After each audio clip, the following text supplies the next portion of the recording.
Salut, c'est Issa Yasuke pour Le Pont entre les arts. On est ensemble, c'est waouh.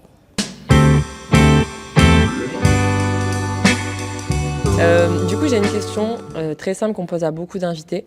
Est-ce que tu peux me faire le top 3 des œuvres artistiques qui t'ont marqué? La seule contrainte, c'est que tu ne peux pas parler de peinture. Moi, je suis originaire de Roubaix, donc il y a mon quartier, enfin mon ancien quartier, Trois Ponts, qui est à quoi, 10 minutes en voiture. Et ma mère, en fait, elle m'a vite fait baigner dans les. Il y a une petite librairie dans le quartier, et du coup, c'est devenu un peu une passion et aussi un refuge. Et donc, forcément, je suis obligée de parler de. J'ai le droit de dire deux bouquins. Vas-y. Le premier, c'est Ionesco. J'allais dire La cantatrice chauve, mais c'est pas celui-là. C'est pas Rhinocéros non plus. C'est Le roi se meurt. Incroyable. Incroyable. Je sais pas si vous l'avez déjà lu, mais il faut Non, le lire. mais- Je crois que j'ai jamais autant ri en lisant un livre. Tu vois, c'est le pionnier du théâtre de l'absurde. C'est drôle, en fait. Tu vois même pas le temps qui passe tellement... c'est hyper bien amené, les jeux de mots, etc. Enfin, les comiques de situation et tout, c'est incroyable. Donc moi, il m'a bouleversé même celui-là. Et aussi... C'est pièce de théâtre, du coup. Ouais, c'est une pièce de théâtre. Moi, j'aime Ok. beaucoup le théâtre. Ok. Ça me parle beaucoup. J'ai beaucoup lu aussi du Molière. Ok. Tu vois, ça m'a beaucoup... J'étais fan à un moment donné. tu Lequel vois. serait ton top si tu devais en citer un? Molière? Ouais. Un seul de Un Molière? seul. L'Avare. Parce qu'en plus, il y a l'adaptation cinématographique qui a été interprétée par Louis de Funès, qui est incroyable. Et les deux ensemble, on dirait qu'il était né pour faire ce rôle, en fait, tu vois. Donc, je dirais celui-là. Les deux noms que t'as donnés, quand tu les annonces, dans ma tête, c'est pas du tout un truc marrant. Genre, Si. tu vois, Le Roi se meurt, je l'imagine comme un truc archi émotionnel et tout. Non, c'est incroyable. Et en fait, pièce de théâtre marrante. Bah non, parce que le roi se meurt, ce qui m'avait marqué, justement, c'est qu'un roi, c'est un vieux roi qui est en train de mourir et il annonce à chaque fois sa mort, mais en fait, il meurt pas. Ok. Tu vois, et il se passe plein de trucs et c'est trop drôle, en vrai. Enfin, en tout Ça a cas, l'air moi, bien. j'avais passé un bon moment, ça m'avait marqué. Et tu les as déjà vus en vrai ou tu les as juste lus? Ah non, j'ai jamais vu. J'aimerais bien voir, en vrai. Ce serait Ouais, cool. ça doit être stylé. J'ai fait cinéma audiovisuel et on est allé voir. Et c'est comme ça que j'ai découvert le cinéma de Hitchcock. Et je dirais certains l'aiment chaud. Incroyable. Je sais pas si vous l'avez vu. Je sais pas s'il y a Marilyn Monroe. Ah si, je crois qu'elle est dedans.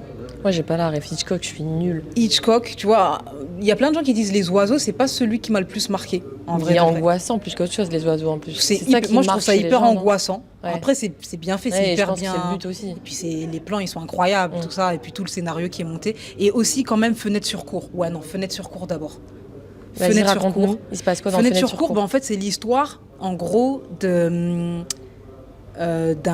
gars qui a cassé ses jambes. En fait, enfin, il a une jambe dans le plâtre, il me semble. Et en fait, du coup, il est confiné chez lui et il observe, il devient voyeur. En fait, il observe un peu ce qui se passe dans le voisinage, il va se passer des choses et à un moment donné, il imagine qu'il y a un meurtre, etc., etc. Et encore une fois, c'est hyper bien construit. En termes de scénario, il est assez fort, je trouve, Hitchcock. Puis j'aime bien aussi un peu comme Tarantino peut le faire parfois,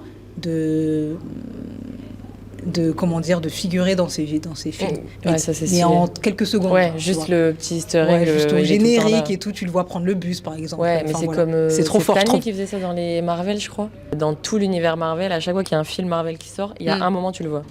Et pareil, ça va être un gars au fond du bus, une photo dans un journal. Moi, j'aime trop ça. Et ça, je trouve ça trop marrant. Ouais, Je trouve ça ouais, trop ouais. stylé, en fait, de le Ouais. penser comme ça. Du coup, pour en revenir aux offres que tu as citées, comment ça a pu t'inspirer, toi, dans tes différents arts aujourd'hui, que ce soit la musique ou la peinture? Est-ce que ces œuvres, à un moment, elles ont eu un rôle à jouer? Est-ce que c'est d'autres œuvres qui Je ont sais pris pas. ce rôle-là? En fait, tu sais, c'est souvent compliqué de faire ce lien-là, parce que finalement, ce qu'on crée, c'est le réceptacle et le résultat de tout ce qu'on a pu voir, de tout ce qu'on a pu entendre, tout ce qui a pu nous faire ressentir des choses, nous faire vibrer. Donc c'est souvent compliqué de relier directement, tu sais. Par contre, je dirais quand même que musicalement, dans ce que je suis en train de faire en ce moment pour la suite, parce qu'on prépare un nouveau projet là justement pour Bien sûr. l'année prochaine, le côté absurde, en fait, rire de quelque chose de difficile et de douloureux, il est assez présent et je pense que ça, pour le coup, c'est les livres les livres que j'ai cités là, notamment Ionesco, qui m'ont inspiré, je pense, en vrai. Et visuellement, est-ce qu'il y a des... Tu vois, je pense à ton dernier clip là pour Peppa Pig et tout. Ouais. Est-ce qu'il y a des œuvres visuelles, des films, des séries, ou même des trucs de photographie ou autre, qui t'ont inspiré pour cette DA-là? Ou c'est vraiment juste... Non, pas celle-ci, pas... Non, je pense que plus de manière générale, ce que je voulais, c'était que ce soit forcément un univers, enfin avec la réalisatrice Yankee. L'idée, c'est que c'était de recréer un univers dystopique. Donc c'est ce qu'elle a fait, parce que ça, c'est pas moi qui l'ai fait. Mais en tout cas, c'était plutôt général sous ce thème-là, tu vois. C'était ça un peu l'idée. Dans la musique que tu as sortie ou dans les peintures, est-ce que tu retrouves des inspirations d'ailleurs, un film plus récent, peut-être une autre artiste musicale ou un autre artiste sur la peinture et tout.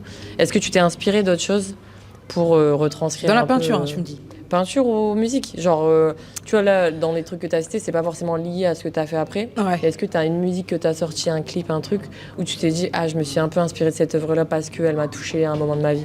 En fait, moi, c'est particulier parce que justement, mon lien, ce qui fait que je crée en peignant, ça vient d'une panne d'inspiration. Parce que j'arrivais plus à rapper, j'arrivais plus à écrire. Parce que voilà, c'était pas la meilleure des périodes à ce moment-là et j'arrivais plus, j'étais complètement bloquée. Et je pense que finalement, la peinture, ça a été une transition et un moyen autre de m'exprimer parce que j'avais besoin de ça. Et je pense que c'est quelque part presque, je dirais, une raison de vivre quand on est artiste, tu sais.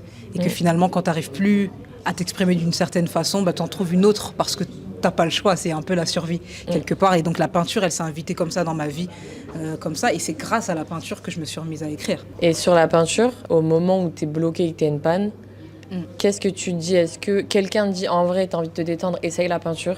Est-ce que c'est toi qui vois passer un truc et tu dis j'ai envie de faire ça en fait? Comment, genre c'est quoi le point de départ? Parce que je sais que quand tu peins, tu vas pas me trouver le point de départ, tu vas me dire je suis inspirée, ça sort de ma tête et je vois ce qui se passe. Mais il y a forcément un moment qui a fait que tu as acheté des toiles et de la peinture. En fait, je l'ai pas acheté, on me l'a offert. Et j'ai pas compris le cadeau au départ, tu sais. Ça a pris la poussière et tout, etc. et tout pendant un temps. Et je pense que j'ai ouvert le paquet le jour où, justement, j'étais un peu triste. J'étais un peu triste, tout ça. Et puis, il y avait cette panne d'inspiration qui commençait à durer. Et je me suis juste dit que ça allait me détendre, en fait, tout simplement. Et sans grandes attentes. Et je me suis juste rendu compte, un peu comme quand je suis venue au rap, finalement, que ça me faisait du bien. Et c'est devenu obsessionnel, tu vois. Je rêvais peinture, c'était devenu ma vie, quoi, tu vois. Vraiment mon univers. Ouais, c'est cool. Et en vrai, t'as réussi à lier en plus un peu peinture et rap. Pas forcément direct, mais là, t'es dans un événement culturel où tu peux placer ta peinture, le rap, cocher toutes les cases des trucs qui t'aident aujourd'hui et qui te touchent. Moi, je trouve que c'est incroyable d'avoir réussi à le faire comme ça. Merci. Merci. Pour en revenir au livre que tu as cité, du coup, tu as expliqué que tu as baigné dans les bouquins. Oui. Est-ce que c'est quelqu'un dans ton entourage qui t'a poussé à lire? Parce que du coup, tu as carrément fait littéraire après, donc c'est que tu aimais vraiment lire. Ouais, j'aimais vraiment lire. D'où t'es venue cette passion-là pour la lecture? Comment ça a commencé? En fait, ça a commencé, je te disais, je crois tout à l'heure, dans mon quartier. Hein. Quelques minutes d'ici, là, c'est le quartier des Trois Ponts, mon ancien quartier dans lequel j'ai grandi une partie de mon enfance. Et en fait, ma maman, en fait, elle me conduisait dans la petite librairie. Il y avait une petite librairie dans le quartier. Et elle s'est pas rendue compte à quel point elle a semé une graine qui a germé et qui a porté ses fruits jusqu'à aujourd'hui. Et je pense que ce que je trouvais dans la lecture, c'était un échappatoire. Ça me permettait d'oublier D'être dans un autre monde, quoi. D'être dans un autre monde complètement, tout simplement de m'échapper un peu de la vie un peu difficile, des situations difficiles que je pouvais vivre. Donc c'est ce que ça m'a aidé. Ça m'a aidé. Est-ce qu'il y a un livre de ton enfance dont tu te rappelles? Genre, on a tous un livre un peu qui nous a marqué à l'école. Et je parle vraiment genre primaire, début collège. Ah ouais, alors là, c'est une dinguerie parce que je l'ai retrouvé il n'y a pas longtemps. Enfin, on m'en a fait cadeau plutôt. C'est le livre de mon enfance que j'avais perdu. J'étais à l'école Jean Massé, donc à côté et tout. Et en fait, j'avais embarqué ce livre-là. Il me tient vraiment à cœur. C'est ça que je suis un petit peu émue parce que vraiment, il m'a accompagnée. Et que quand après, j'ai changé de ville, que j'ai été placée et tout ça dans une famille, ce bouquin-là, je l'ai gardé, en fait, tu vois. Et voilà, il s'appelle Le Prince de la rue. Ouais, stylé. Il s'appelle Le Prince de la rue, et ça parle en gros des petits chégués dans la rue au Congo. Et voilà, et c'est un petit garçon qui construit des voitures pour vivre, pour essayer de manger avec son pote et tout. Voilà. Et il m'a marqué. Et il m'a longtemps accompagné. Malheureusement, je l'ai perdu dans un déménagement, tout ça. Et Classique. voilà, classique. Je l'ai gardé longtemps, hein, pour le coup. Je l'ai gardé des années. Et là, on m'en a fait cadeau. C'est un beau cadeau. Ouais, c'est un beau cadeau. Ouais. C'est trop bien. C'est le moment du 1, 2, 3 bisous. 1, 2, 3. Bisous. Je vais faire péter les barrières, péter aussi le plafond. Pas question, j'ai pas bravé la tempête pour finir comme Espadon.